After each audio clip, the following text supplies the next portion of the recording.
நேயர்கள் அனைவருக்கும் வணக்கம். வெண்முரசு எழுத்தழல் அத்தியாயம் 43. காற்றின் சுடர் 4. நகரின் ஒவ்வொரு முகமும் சோர்ந்து தனிமை கொண்டிருக்கிறது. அரண்மனையில் 8 அரசியரும் ஒருவரோடொருவர் உறவே இன்றி தங்கள் மைந்தர்களுடன் தனித்து வாழ்கிறார்கள். இளையாதவர் எழுந்து விட்டார் என்றும் களமெழுந்து அசுர மன்னர் பாணரை வென்றார் என்றும் இங்கு செய்தி வந்தது. எக்கணமும் அவர் துவாரகையில் நுழையக்கூடும் என்றார்கள். அவர் வருகையை எண்ணி நகரை அணி செய்ய தொடங்கினார்கள். அப்போது நான் அங்கிருந்தேன். துவாரகை கழிவெறி கொண்டு அனைத்து கட்டுக்களையும் மீறும் என்று நான் எதிர்பார்த்தேன் என்று சுபாலர் சொன்னார். அன்று காலை அரண்மனையிலும் கோட்டை முகப்பிலும் முரசுகள் முழங்கி படை வெற்றியை அறிவித்தன. முதலில் யாரை துவாரகை வென்றது என்று எவருக்கும் தெரியவில்லை. வெற்றி முரசு நகரில் ஒரு கார்வை முழக்கத்தையே உருவாக்கியது. வெற்றி குரல்களும் களிப்போசைகளும் நிகழவில்லை. நான் சிற்றங்காடிக்குள் இருந்தேன்.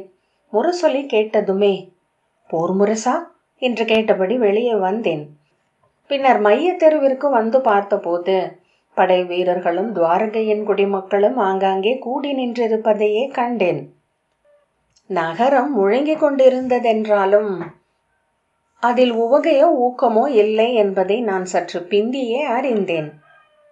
ஏனெனில் போர் வெற்றி முழங்கும் ஒரு நகரில் முன்பு நான் இருந்ததில்லை.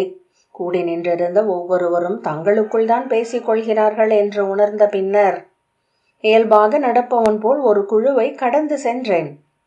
எவர் மீது வெற்றி என்று அவர்கள் ஐயங்கொண்டிருந்தது புரிந்தது. 3 குழுக்களை கடந்து சென்ற போது இளைய யாதவர் வேறு யாதவ குலங்களில் எதையோ வென்றிருக்கிறாரோ என்று அவர்கள் ஐயங்கொண்டிருந்ததை உணர்ந்தேன். ஒரு சிலர் அவரது படைகள் கிருதவர்மனை வென்றிருக்கக்கூடும் என்று எண்ணினார்கள். 2 இடங்களில் பிரிந்து சென்ற போஜர்களையும் அந்தகர்களையும் விஷ்ணிகளின் படைகள் வென்றதுதான் அவ்வறிவிப்பென்று பேசிக்கொண்டார்கள். பின்னர் நகர் முகப்பில் முகப்படாமணிந்த 7 யானைகளின் மேல் எழுந்த நிமித்திகன் முரசுகளை அறைந்து பாணர் மேல் இளைய யாதவர் கொண்ட பெரு வெற்றியை அறிவித்தான். ஆனால் அச்செய்தி நாவிலிருந்து செவிக்கென பரவி சென்ற ஓசை எழுந்ததே அன்றே உவகை பொங்கவில்லை. படை வீரர்கள் கூவியபடி புறவிகளில் சுழன்று வந்தனர். அவர்கள் நனைந்த முரசை முழக்க முயல்வது போல் தெரிந்தனர்.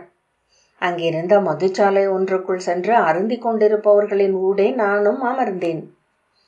3 செப்பு காசுகளுக்கு சிறு குடம் கள்ளை வாங்கி கொண்டேன். அனைவருமே படை வீரர்கள். அயலவன் ஒருவன் வந்து அமர்ந்ததை கண்டு அவர்கள் பேச்சை தணித்தனர். ஆனால் உள்ளே எழுந்த எண்ணத்தை அடக்க முடியாமல் சொல்லெண்ணி பேசுவதாக கருதி பேசலாயினர். பின்னர் சூழ் மறந்து மாறி மாறி கூவினர். அந்த வெற்றியை அவர்கள் கொண்டாடவில்லை என்பதுதான் முதலில் எனக்கு புரிந்தது. அவ்வெற்றியின் ஊடாக இளைய யாதவர் மீண்டும் தான் ஆற்றல் மிக்கவர் என்று நிறுவிக்கொண்டு விட்டார் என்று அவர்கள் எண்ணினர்.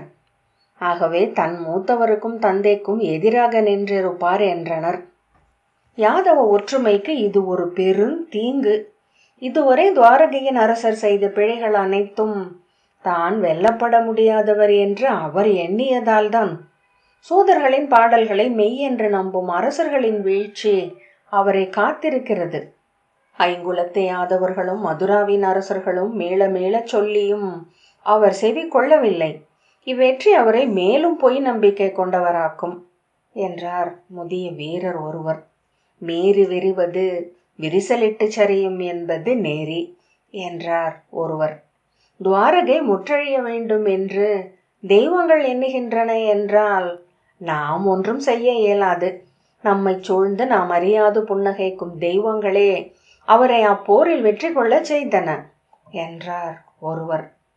பாணன் நம் இளவரசர் அனிருத்தரை கவர்ந்து சென்றான். தன் மகளுக்கு அவரை மணமுடிப்பதாக வஞ்சினம் உரைத்தான். அவனை கொன்று அப்பெண்ணை சிறையெடுத்து மீள்வதே அவர் செய்திருக்க வேண்டியது. ஆனால் வந்த செய்திகள் பிரிதொன்றை காட்டுகின்றன. பாணனின் மகளை துவாரகையின் இளவரசருக்கு துணைவியாக்கி அழைத்து வரப்போகிறார் என்கிறார்கள் என்றது ஒரு குரல். அவ்வாறு சொன்ன யாதவ வீரனை சுற்றி அனைவரும் கைகளில் மது கோளைகளுடன் எழுந்து கூடினர். மெய்யாகவா? பாணனின் மகளையா என்றனர். அவன், ஆம், அவள் வயிற்றில் பிறக்கும் மைந்தன் துவாரகையை ஆழ்வான் என்று சொல்லளிக்கப்பட்டுள்ளது என்றான். இங்கு 80 இளவரசர்கள் உள்ளனர். அவர்களில் 3 பிரத்யும்னரை விட மூத்தவர்கள். பிரத்யும்னரே இன்னமும் பட்டத்து இளவரசர் என முடிசூட்டப்படவில்லை என்று ஒருவன் சொன்னான். இது இளையவர் உருவாக்கிய அரசு. அதை எவருக்கு அளிக்க வேண்டும் என்று அவரே முடிவெடுக்க முடியும் என்றான் இன்னொருவன். ஆம், ஆனால் நாம் எவருக்கும் உடைமைகள் அல்ல, நம் குடி தெய்வங்களுக்கே ஏவல் செய்பவர்கள் என்றார் ஒருவர். கேள்விப்படும் ஒவ்வொன்றும் நம்பிக்கை இழக்க வைக்கின்றன. இனி துவாரகை வளராது, நீ நாள் வாழாது, இது வெறும் நுரை என்றபடி முதிய வீரன் ஒருவன் கோப்பையை வீசிவிட்டு வெளியே சென்றான். நான் அவனுடன் நடந்து தெருவை அடைந்தேன். அங்கிருக்கும் ஒவ்வொருவரின் உள்ளமும் தெளிதின் தெரிய தொடங்கியது. அவர்கள் இளைய யாதவரை அஞ்சுகிறார்கள். அவர் ஒரு தோல்வியினூடாக தருக்கழிந்து தங்கள் அளவுக்கு சிறிதாக வேண்டும் என்று விரும்புகிறார்கள். அவர் எழுந்தோறும் போற்றி புகழ் சொல்லி பிள்ளைகளை வளர்த்த மக்கள் அவர்கள். மானுட உள்ளம் எங்கு அவ்வாறு எதிர் திரும்புகிறது? எங்கோ ஓரிடத்தில் தான் மிகச் சிறிதாகிவிட்டதாக ஒவ்வொருவரும் உணர்கின்றனர் போலும். உள்ளம் கொள்ளும் சிறுமைக்கு ஓர் அளவில்லை. வாழும் காலத்திற்கு மேல் தலையெழுந்து நிற்பவர்களை எவரும் புரிந்து கொள்வதில்லை. எனில் அவர்கள் எவருக்கென வருகிறார்கள்? நிலையழிந்தவனாக நான் என் நகரத்தை சுற்றி வந்தேன். மேலும் மேலும் செய்திகள் வந்து கொண்டிருந்தன. பாணனின் நகரத்தில் பெரு விருந்தொன்று நிகழ்வதாகவும், அங்கு அசுரருடன் இணைந்து இளைய யாதவரும் அவரது படைகளும் ஊனும் மதுவும் உண்டு உண்டாட்டுக் கொள்வதாகவும் சொன்னார்கள். அசுர குருதி கலந்து மாசுற்றது யாதவ குலம். அக்குருதி கலக்காத மைந்தரிலிருந்து இந்நகரின் முடிவேந்தர் எழ வேண்டும் என்றுதான் கோருகிறது என்று முச்சந்தியில் ஒரு முதியவன் கோல் தூக்கி கூவ கேட்டேன். ஆனால் அங்கோ அசுர மகளுக்கு இந்நகரை சொல்லளித்து விட்டு வருகிறார் இளைய யாதவர். கூடி நின்றவர்களில் எவரோ ஊருணியில் கலக்கும் நஞ்சு அது என்றனர். சினம் கொண்ட உருமல்களும் கூச்சல்களும் எழுந்தன.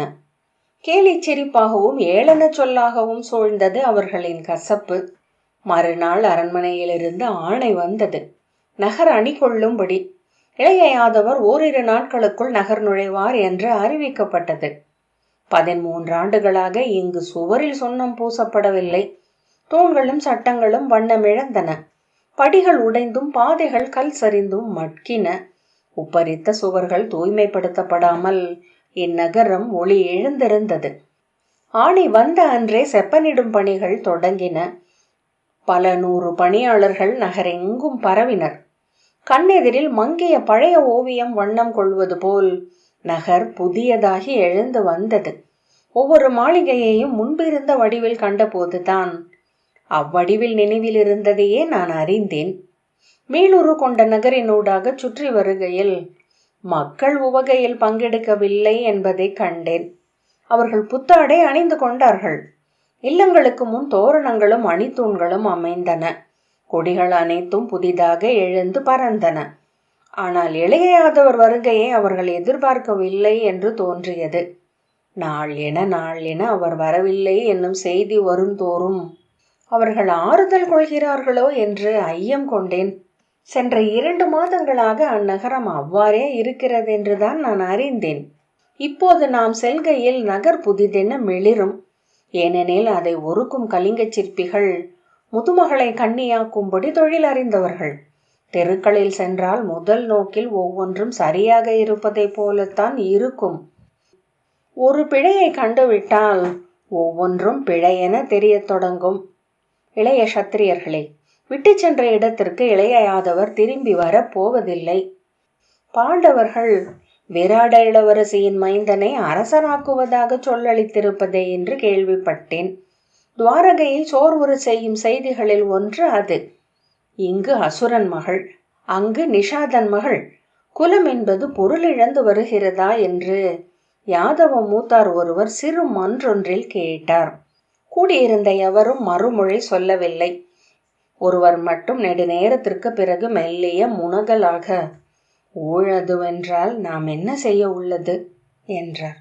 ஆகவேதான் கேட்டேன், அங்கு அக்கடிமணம் நிகழ்ந்ததா என்று. என்றார் சுபலர். பிரலம்பன், ஊழ் உறுதியான காலடிகளுடன் முன் செல்கிறது. நாம் அதன் மேல் அமர்ந்திருக்கிறோம். அக்காலடிகளை நம்புவோம் என்றான். தொலைவிலேயே துவாரகையின் மாபெரும் தோரண வாயிலின் அணி முகடு தெரிந்தது. பிரலம்பன் உள்ள எழுச்சியுடன், மலைமேல் கட்டப்பட்டிருக்கிறது என்று கை நீட்டி கூவினான். அபிமன்யு, இல்லை, மணற்தரையில்தான் என்றான். மணல் மேலா என்று மேலும் வியப்புடன் பிரலம்பன் கூவ, சுபாலர் புன்னகைத்து, இயற்கையான பாறையை கண்டடைந்து அதன் மேல் அடித்தளமிடப்பட்டுள்ளது அவ்வாயில். அதன் அந்தராளத்தின் சிற்பங்கள் அளவுக்கே நாம் இருப்போம். இன்னும் சற்று நேரத்திலேயே அது நம் நோக்கிலிருந்து மறைந்துவிடும் என்றார். வெவ்வேறு சிறு பாதைகளிலிருந்து வண்டிகளும் அத்திரிகளும் ஒட்டகைகளும் புறவினரைகளும் கொண்ட வணிகர் குழுக்கள் வந்து மைய பாதையில் இணைந்து அவ்வொழுக்கு பெருகி கொண்டே இருந்தது. எதிரில் தோரண வாயிலை கண்டதுமே அனைவரும் உரக்க கூச்சலிட்டனர். பின்னர் கலைந்த பேச்சொலி முழங்கியது. அணுகும் தோறும் அமைதி எழுந்தது. அண்ணாந்து பார்த்தபடி கனவிலென அனைவரும் சென்றனர். சாலையிலிருந்து கல் அலைத்து ஒழுகும் காட்டாற்றின் ஓசை மட்டும் எழுந்து கொண்டிருந்தது. பிரலம்பன் தோரண வாயிலின் முகப்பில் இருந்த கருடனின் சிலை வானிலிருந்து கீழ் நோக்கி பாய முயலும் கணத்தில் உறைந்திருப்பதை கண்டான். இருபுறமும் இருந்த ஆழியும் சங்கும், சிலைகளின் விழித்த நோக்கு, அவற்றின் உதடுகளில் சொல்லி நின்ற அழியா சொல். மீண்டும் பார்த்தபோது கருடன் சிறகு விரித்து வான் நோக்கி எழும் தருணத்தில் அமைந்திருந்தது. வலப்பக்க அடித்தளத்தின் பெருஞ்சிலை ஒன்று அவனையே நோக்கி கொண்டிருந்தது. பின்னர் வெறும் கற்பரப்பாக அது ஆயிற்று. அவன் திடுக்கிட்டு அண்ணாந்து பார்த்தபோது வானில் கல்லாலான மழை வில்லென மிக அப்பால் தெரிந்தது தோரண வாயில். துவாரகையின் சாலைகள் ஒன்றுடன் ஒன்று பிசிறின்றி பொருத்தப்பட்ட கற்பாளங்களால் ஆனவை. நெடுங்காலம் வண்டி சகடங்களும் குழம்புகளும் பதிந்து வழுவழுப்பாக்கப்பட்டு முதற்காலையின் ஒளியில் நீர் மெழுகியது போல் அவை மின்னின. அவற்றின் மேல் நீரில் ஒழுகிச் செல்வது போல் எளிதாக சென்றன எடை நிறைந்த வணிக வண்டிகள். கூரிய தாளம் கொண்டன புறவி குழம்புகள். அந்த சீரொழுக்கால் இருபுறமும் அமைந்த மாளிகைகள் பெருங்கலங்கள் போல மிதந்து பின்னகர்வதாக தோன்றியது. இரு மருங்கும் இருந்த உயர்ந்த 7 அடுக்கு காவல் மாடங்களின் உப்பரிகையில் அமர்ந்து அவர்களை நோக்கி கொண்டிருந்தனர் யவன காவல் வீரர்கள். எவரும் வண்டிகளை நிறுத்தவோ ஐயம் ஏதும் உசாவவோ செய்யவில்லை. வண்டிகளின் அமைப்பையும் வணிகர்களின் முகங்களையும் கொண்டே கணித்து கொண்டிருந்தனர் என்று பிரலம்பன் கண்டான். ஒவ்வொரு நாளும் வந்து கொண்டிருக்கும் வணிக பெருக்கை நோக்கி நோக்கி அவர்கள் முற்றாக அடையாளம் கண்டு அணி பிரித்து வகுத்து அமைத்து கொண்டிருந்தனர் போலும். இருபுறமும் குவை மாடங்கள் கொண்ட புறக்கோட்டை மாளிகைகள் வரத் தொடங்கின. மாபெரும் வெண்மாவு குமிழிகள் என்று அவனுக்கு தோன்றியது. விண்டிலிருந்து விழுந்து குமிழிகளாக படிந்த வெண்பட்டு, பளிங்கு படிக்கட்டுகளில் ஆடிகளில் என சாலையின் வணிக ஒழுக்கு நெளிந்து வண்ணங்கள் மாறி மாறி கொண்டே இருக்கும் விந்தையை அவன் பார்த்து திரும்பி அபிமன்யுவை பார்த்தான். கனவெழுந்த விழிகள் சூடி இளமைந்தன் போல தோல் தொய்ந்து கை ஓய்ந்து அவன் அத்திரி மேல் அமர்ந்திருந்தான். கோட்டையை அணுகிய போது அதன் காவல் மாடங்கள் விண்ணில் மிதந்தவை போல் தலைக்கு மேல் மிக உயரத்தில் எழுந்து நிற்பதை பிரலம்பன் கண்டான். இரு மருங்கும் இருந்த உயர்ந்த 7 அடுக்கு காவல் மாடங்களின் உப்பரிகையில் அமர்ந்து அவர்களை நோக்கி கொண்டிருந்தனர் யவன காவல் வீரர்கள். எவரும் வண்டிகளை நிறுத்தவோ ஐயம் ஏதும் உசாவவோ செய்யவில்லை. வண்டிகளின் அமைப்பையும் வணிகர்களின் முகங்களையும் கொண்டே கணித்து கொண்டிருந்தனர் என்று பிரலம்பன் கண்டான். ஒவ்வொரு நாளும் வந்து கொண்டிருக்கும் வணிக பெருக்கை நோக்கி நோக்கி இருபுறமும் குவை மாடங்கள் கொண்ட புறக்கோட்டை மாளிகைகள் வரத் தொடங்கின. மாபெரும் வெண்மாவு குமிழிகள் என்று அவனுக்கு தோன்றியது. விண்ணிலிருந்து விழுந்து குமிழிகளாக படிந்த வெண்பட்டு, பீதர் நாட்டு வெண்களிமண் ஓடு போட்ட மாளிகைகள், இருபுறமும் குவை மாடங்கள் கொண்ட புறக்கோட்டை மாளிகைகள் வரத் தொடங்கின. மாபெரும் வெண்மாவு குமிழிகள் என்று அவனுக்கு தோன்றியது. விண்ணிலிருந்து விழுந்து குமிழிகளாக படிந்த வெண்பட்டு, பீதர் நாட்டு வெண்களிமண் ஓடு போட்ட மாளிகைகள், பளிங்கு படிக்கட்டுகளில் ஆடிகளில் என சாலையின் வணிக ஒழுக்கு நெளிந்து வண்ணங்கள் மாறிக்கொண்டே இருக்கும் விந்தையை அவன் பார்த்து திரும்பி அபிமன்யுவை நோக்கினான். கனவிழுந்த விழிகள் சூடி இளமைந்தன் போல தோள் தோய்ந்து கை ஓய்ந்து அவன் அத்திரி மேல் அமர்ந்திருந்தான். கோட்டையை அணுகிய போது அதன் காவல் மாடங்கள் விண்ணில் மிதந்தவை போல் தலைக்கு மேல் மிக உயரத்தில் எழுந்து நிற்பதை பிரலம்பன் கண்டான்.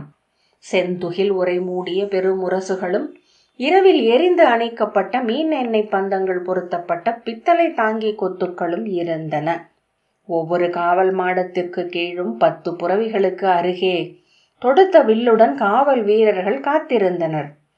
மிகையான காவல் முற்றிலும் ஒழுங்கமைக்கப்பட்டிருந்தமையால் அவர்கள் வெறுமனே விழிகளாலேயே பணி முடித்தனர். கோட்டையின் கீழ் சென்று நின்றபோது அதன் காவல் மாடங்களில் எழுந்து நின்ற கைவிடுபடைகளின் தொடுக்கப்பட்ட நாணில் இறுகி நின்றிருந்த பல்லாயிரம் அம்பு முனைகளின் கூர்களை தனது உடலெங்கும் பிரலம்பன் உணர்ந்தான். கண்ணுக்கு தெரியாத வலை என அவனை கவ்வி காற்றில் நிறுத்தின அவை. நிமிர்ந்து நோக்கிய போது அத்தனை கூர்களும் தன்னையே நோக்குவதைக் கண்டு திடுக்கிட்டு விழி தாழ்த்தி கொண்டான். சுங்க நிலைகளை நோக்கி வணிக அணிகள் பல திரிகளாக பிரிந்து சென்றன. அபிமன்யு அவனுடன் வந்த குழுவின் பெரு வணிகன் அருகே சென்று தலை வணங்கி, இனி நாங்கள் பிரிந்து செல்கிறோம் வணிகரே, தங்கள் கனிவிற்கு நன்றி என்றான். அவர் மறுமொழி சொல்லாமல் தலை வணங்கினார். பிரலம்பனும் அபிமன்யுவும் வணிக நிறையிலிருந்து பிரிந்து உள்ளே செல்லும் குடிநிறையில் இணைந்து கொண்ட போது சுபாலரும் உடன் வந்தார். நீங்கள் அக்குழுவைச் சேர்ந்தவர் அல்லவா என்றான் பிரலம்பன். இல்லை, நான் ஈ போல எங்கு வேண்டுமானாலும் சுற்றி பறந்து அமரலாம், அனைத்தும் உணவே என்றார் கையை விரி. ஆனால் இப்போது உங்களுடன் வர விரும்புகிறேன். நீங்கள் எவர் என்று தெரியவில்லை, ஆனால் உங்களுடன் வந்தால் மறுமுறை இந்நகருக்குள் நுழையும் போது நான் சொல்வதற்குரிய கதைகள் சில இருக்கும் என்று தோன்றுகிறது என்றார் பிரலம்பன். மறுமுறை இந்நகருக்குள் நுழைய வாய்ப்பின்றியும் போகலாம் வணிகரே என்றான் சுபாலர். ஆம், அதுவும் நிகழக்கூடும். நெடு நாட்களாகவே இறப்பின் விளிம்புகளில்தான் அலைந்து கொண்டிருக்கிறேன். எத்தனையோ வழி பயணிகளுக்கு என் கண்ணெதிரில் மிருத்யு தேவி கணிந்திருக்கிறாள். என்னை அவள் கடைக்கண் பார்க்கவே இல்லை என்றார் சுபாலர். துவாரகையின் தெருக்களின் ஊடாக அவர்கள் சென்றனர். அத்தனை மாளிகைகளும் அன்று கட்டப்பட்டவை என வண்ணம் மீண்டிருப்பதை பிரலம்பன் கண்டான். பட்டு தோரணங்கள், ஓவிய அணி தூண்கள், காற்றில் சிறகடித்த பாவட்டாக்கள், செயற்கை மலர்களாலான மாலை நிறைகள், வண்ணம் பொலிய வசந்தம் எழுந்த காடென சாலைகள் மாறிவிட்டிருந்தன. புத்தாடை அணியாத ஒருவர் கூட இந்நகரில் இல்லையா என்று பிரலம்பன் கேட்டான். இங்கு ஒவ்வொரு கப்பலிலும் ஆடைகள் வந்திறங்கிக் கொண்டிருக்கின்றன. இங்கிருந்து பழைய ஆடைகளை வாங்கி சீரமைத்து கொண்டு சென்று விற்பதற்காகவே 100 வணிகர் குழுக்களுக்கு மேல் உள்ளன என்றார் சுபாலர். ஒவ்வொன்றும் அவற்றின் எழில் நிலையில் உள்ள நகரம் என்று கேட்டிருக்கிறேன். காலணிகளிலும் குதிரை சேனங்களிலும் கூட அதை பார்க்க முடியும் என்று எண்ணியதில்லை என்றான் பிரலம்பன்.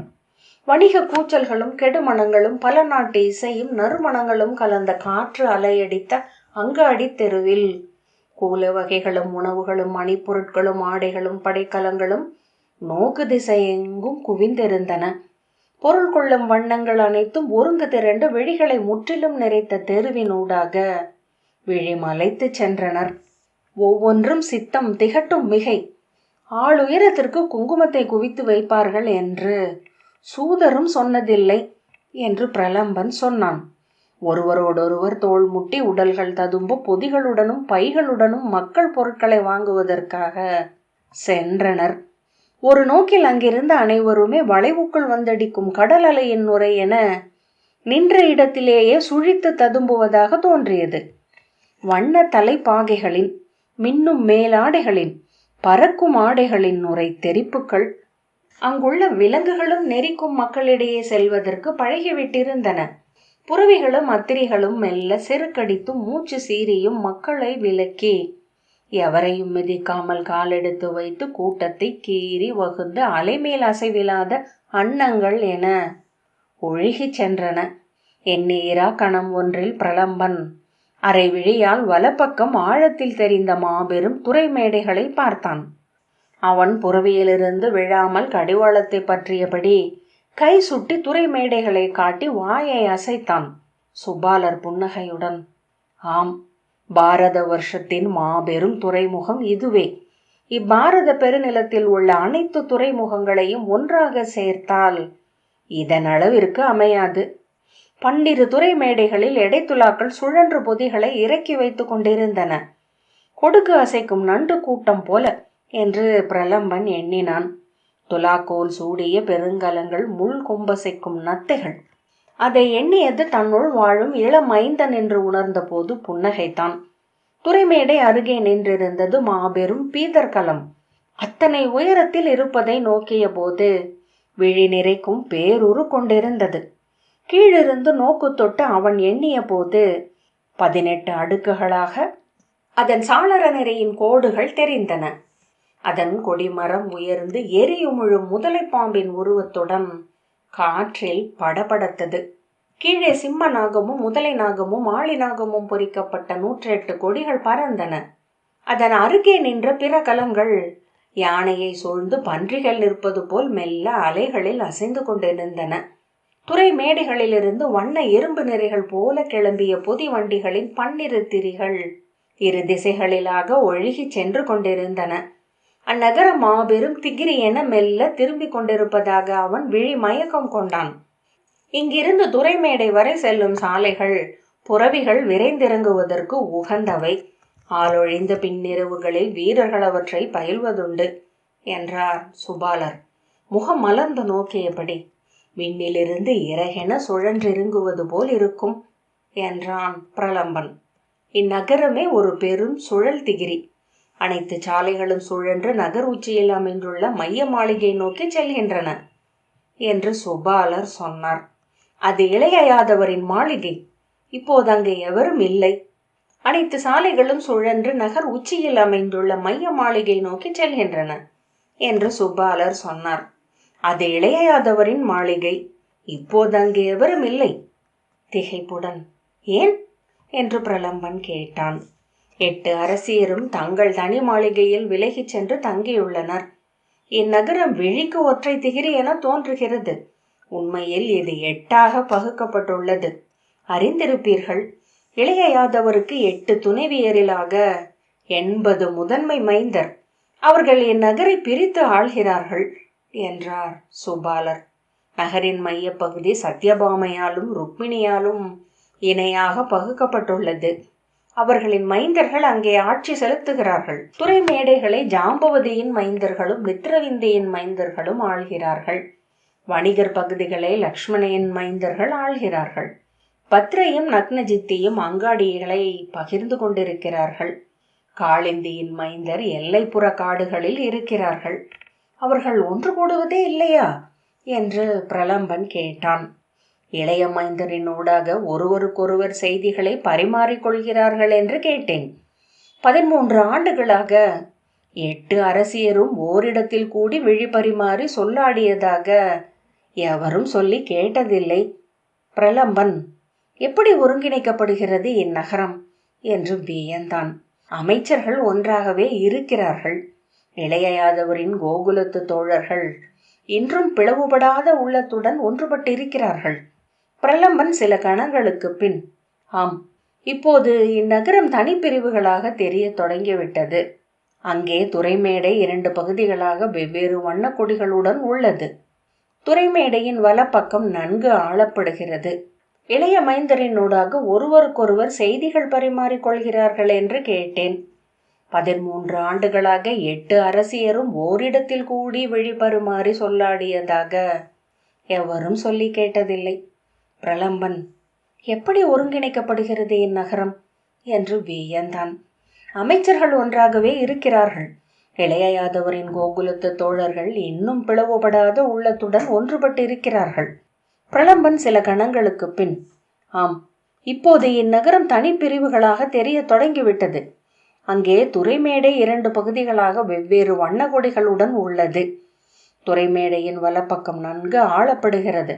அங்கு வண்டிகள் முட்டி சரிந்து நிற்பதில்லை. இச்சிறு பொழுதிற்குள்ளாகவே இடப்பக்க ஒழுக்கு 3 முறை தயங்கி நிற்பதை காண்கிறேன் என்றான். சுபாலர் நகைத்து, இனிமேல் இந்நகரில் வேறுபாடுகளை மட்டுமே உங்களால் பார்க்க முடியும் என்றார். சுழன்று செல்லும் பாதையின் இருபுறமும் அமைந்த 7 அடுக்கு பெருமாளிகைகளின் முகப்பில் இருபுறமும் கொடிகள் பறந்தன.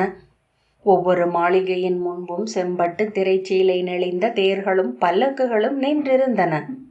யவன பல்லக்குகள், பீதர் நாட்டு சகடங்கள் கொண்ட தேர்கள், கலிங்கத்து பட்டு திரைச்சீலைகள், திருவிடத்து பொலநனி செதுக்குகள், ஒவ்வொரு நிலத்திலிருந்தும் அவர்களின் மிகச் சிறந்த ஒன்று இங்கு வந்து சேர்ந்துள்ளது என்று சுபாலர் சொன்னார். விழிகளை பரந்தலைய விட்டு முற்றிலும் உடலில்லாதவனாக அச்சாலையினூடாக சென்ற பிரலம்பன் நெடும் பொழுதுக்கு பின் தன் உணர்வு கொண்டு, அத்தனை மக்களிடமும் ஓர் அயன்மை தெரிகிறது, தன்னை மறந்த உளப்பெருக்கு எவரிடமும் இல்லை என்றான். இளைய யாதவர் நகர் புகவிருக்கிறார் என்று அறிந்து, எக்கணமும் காத்திருப்பவர்கள் போல் இல்லை, எதையோ உளம் கறந்திருக்கிறார்கள், பிரிதெதற்கோ காத்திருக்கிறார்கள். முதன்முறையாக அபிமன்யு திரும்பி அவனை பார்த்து, அயன்மை கொண்டவர்கள் ஆண்கள் மட்டும்தான் பிரலம்பரே, பெண்களை பாருங்கள், அவர்கள் அனைவரும் காத்திருக்கும் பிரகோத்கண்டிகதைகளாக இருக்கிறார்கள். இந்நகரம் மாபெரும் முல்லை நிலம் போல் இருக்கிறது என்றான். சுபாலர் உரக்க நகைத்து, ஆம், முல்லை மலர்ந்துள்ளது என்றார். அவர் சுட்டிய இல்ல முகப்பில் சரமுல்லை பூத்து வெண்முத்துக்களாக சூடியிருந்தது. பிரலம்பன் தலை தூக்கி மாளிகையின் கூரை வரை சென்ற கொடிப்பெருக்கை பார்த்தான் உவகையுடன். ஆம், அவர்கள் அனைவரும் பெரிதொரு உலகில் வாழ்கிறார்கள் என்றான். அவ்வுலகுக்குள் நுழையும் ஆண் என எவரும் இங்கில்லை, அங்கே ஆண் என ஒருவனன்றி பிறர் இல்லை, அவ்வுலகில் குழலோசை என்று எதுவும் ஒலிப்பதில்லை என்றான் அபிமன்யு. பிரலம்பன் ஒவ்வொரு முகத்தையாக தொட்டு தொட்டு நோக்கி சென்றான். அக இனிமையில் மயங்கிய முகங்கள், பாதி சரிந்த விழிகள், உள்ளனலே ஈரம் என்றாக செவ்வண்ணம் பெற்ற உதடுகள், உளமறிந்த ஏதோ சொல்லை ஒவ்வொன்றும் சொல்லிக் கொண்டிருப்பது போல. நிற்பவர்களும் நடப்பவர்களும் கூட உடலில் சிறு துள்ளல் கொண்டிருந்தனர். முகம் சுருங்கி விழி குழைந்த முதுமகள்கள் கூட கண்ணீரின் அசைவுகளை வெளிக்காட்டினர். இது கோபியரின் நகரம், பிற அனைவரும் விருந்தினரே என்றான் அபிமன்யு. பிரலம்பன் புரவி திரும்பி விழி வளைத்த போது நகருக்கு நிகராக எழுந்து நின்ற மாபெரும் வாயிலை பார்த்தான். அதன் சங்கு சக்கரங்களுக்கு நடுவே எழுந்த கருடன் அனல் விழி நோக்கு கொண்டிருந்தது. அவ்வாயிற் சதுரத்தின் ஊடாக முகில் ஒளிர்ந்த வானம் தெரிந்தது. எழுத்தழல் 43வது அத்தியாயம் இத்துடன் நிறைவு பெற்றது. நன்றி.